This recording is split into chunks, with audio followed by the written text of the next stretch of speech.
皆さん、こんばんは。今回は、総流して、ブラックホワイト1では終盤に訪れ、2では氷漬けになったり、ストーリーの要として印象深い街。一種を語る上で、この街は外せないでしょう。そして何よりも特徴的なのは、ブラックとホワイトでの違い。皆さんご存知のことかと思いますが、ブラックでは近未来的な発展を遂げた街。ホワイトでは伝統を重んじる古き良き街として、まさに黒と白、全く別の雰囲気の街となっています。この違い、いいよねー。印象深い場所だけに、遊んだバージョンでの思い入れも深いんじゃないかな。私はホワイト1とブラック2を遊んでいたため、どちらも思い入れがあります。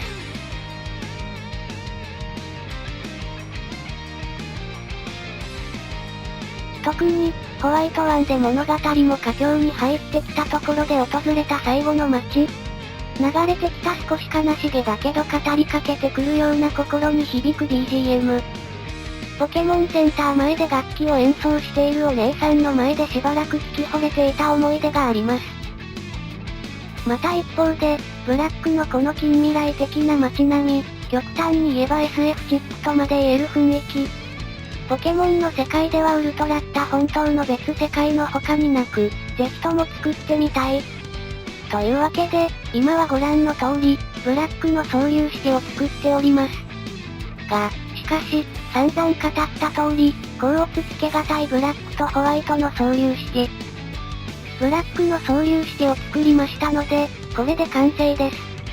す。なんて、できるわけないでしょう？ということで、ブラックの総粒子が完成したところで、はい、ホワイトの総粒子も作ります。とりあえず先ほど作成したブラックの総粒子はストラクチャーブロックで保存しといて、街自体は同じ場所に、同じような建物もなるべく同じで、ホワイトの総粒子を作ります。それで完成したホワイトの総粒とブラックの総粒ですが、同じ場所に作っているため、同時に存在することはできない。そこで、ストラクチャーブロックで各総粒を保存し、総粒ジムに設置したボタンを押すことで、その保存した総粒を呼び出し、切り替える。あれです、ライモンの東、迷いの森で森を平原に変えたギミックと同じです。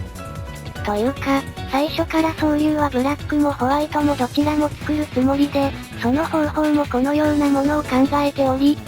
その実験、と言ったら失礼ですが、リハーサル、みたいなものを迷いの森でしたわけですね。建物一軒一軒がどんどん変わっていって、徐々に変化する、といったことを楽しめるようにとも考えたのですが、さすがにそれは面倒でした。あと、やっぱバランスを考えて、各建物を全く同じ場所に置く、ってわけにもいかず、雰囲気はなんとか出るようにと作ったホワイトの総粒子も完成し、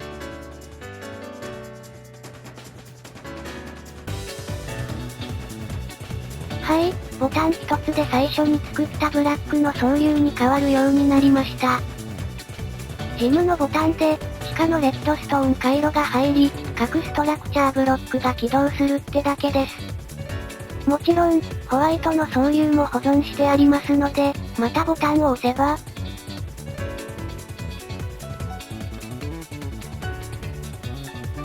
このように、切り替えは自由、なんてことはないですね。ということで、ブラックを遊ばれた方も、ホワイトを遊ばれた方も、思い出を楽しめるように作った総粒子がこちらです。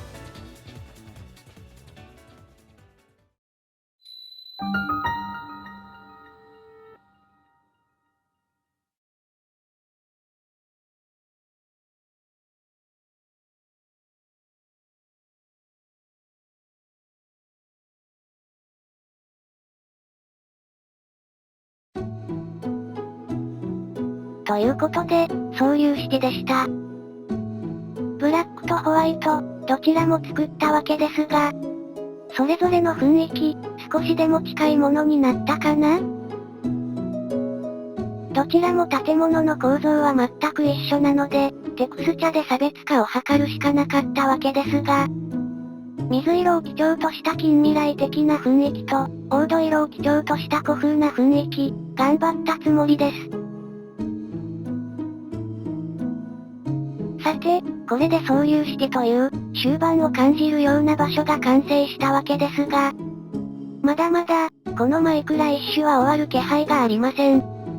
そこで、ちょっとこの辺りで中間報告というか、現状の振り返り、そして今後の計画について、この総流観覧後、少しちゃんとお話しします。物好きな方、いつ失踪するか気になる方はどうぞ、お付き合いください。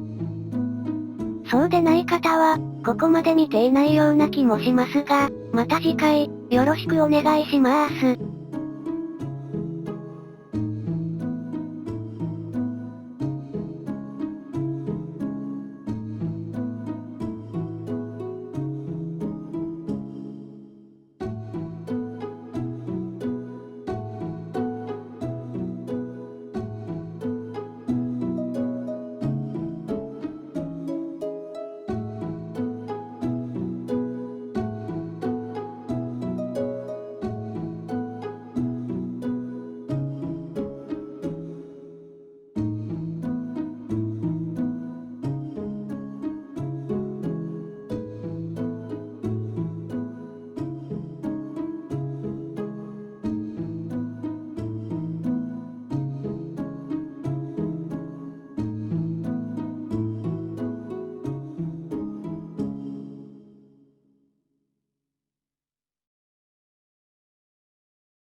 それじゃあ、ここからは現状の振り返りと今後の計画について、まあ雑談です。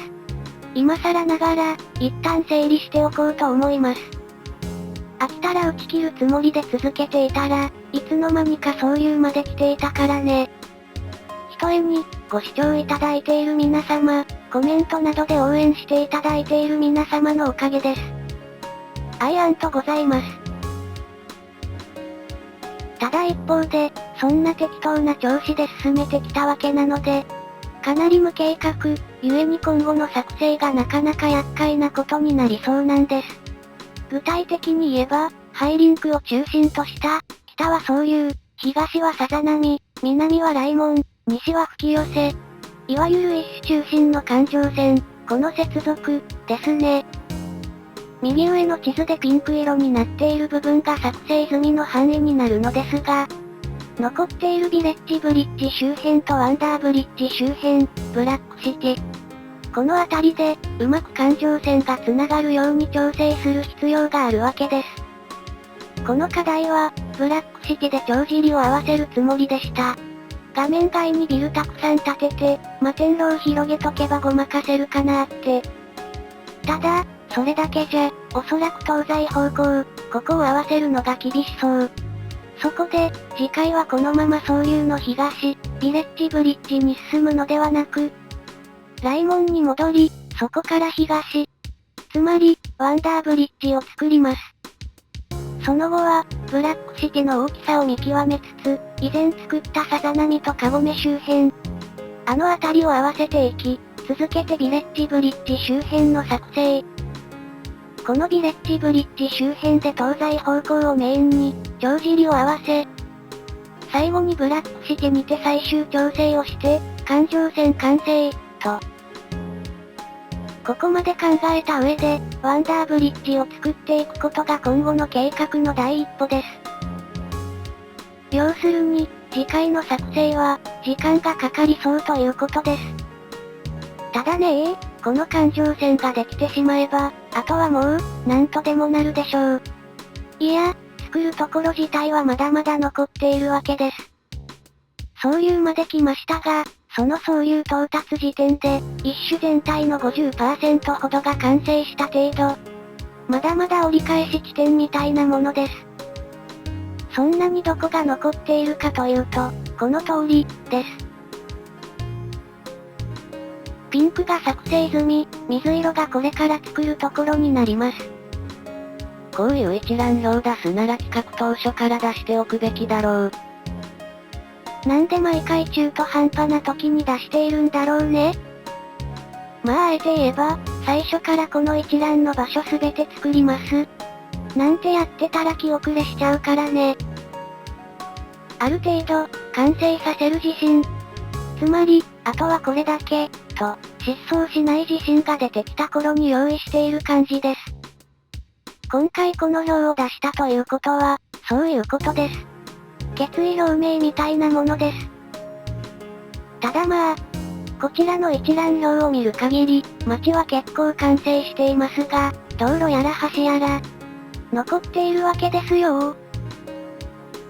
あ、そうそう、この一覧表に載っていない場所は、作る予定のない場所になります。例えば以前触れたヤーコンロードとか、よくわからない、地形的にうまく作ることができない、作るなら失踪する、って場所ですね。まあパルパークみたいに忘れている可能性もありますが。ともかく、この企画の最終目標は、この一覧表を埋めること。そのために、ここさえなんとかなれば、一種完成は時間の問題とでも言い切れる。一種環状線の完成、こちらが目下の目標。その目標の最初のステップとして、次回は先にお話しした通り、少し時間をかけて、環状線全体を見極めつつ、ワンダーブリッジの作成となります。一覧表を見てもわかる通り、課題もあり、作成地もたくさん残っており、まだまだ続くこのマイクラ一種地方。目指すゴールは今回の総流から北へ少し行ったポケモンリーグ。近くまで来たけれど、まだまだ遠く。今は、見えないけれど、きっといつかたどり着けるだろう。と、思いますので、また次回、よろしくお願いします。